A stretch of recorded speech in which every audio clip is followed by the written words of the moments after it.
Hello and welcome to the first lecture of Statistic 2. In this lecture, we'll be talking about the hypothesis testing using the binomial distribution, and we'll be defining some of the most basic terms of hypothesis testing. So first we have the null hypothesis. So basically, the null hypothesis is the hypothesis that is at the moment considered to be true. So let's just take an example. So just say Bill from class said that the number of the student who will get an A in the class is about 20%. So the null hypothesis for now will be that HO is that mean would be equal to 0.2 or 20%. So that's the null hypothesis.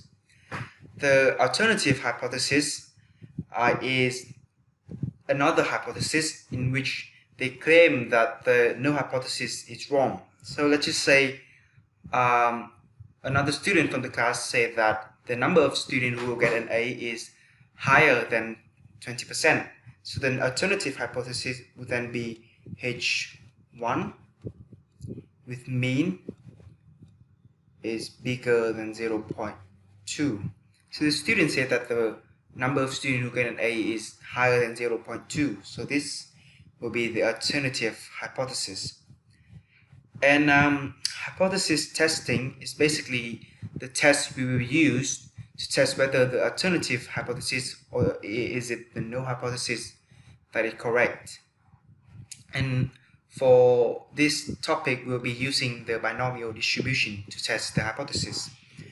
Now, when it comes to hypothesis testing, there's a very important term, which is the significant level. So the significant level is, define that the probabilities at which we will compare the probabilities of the test.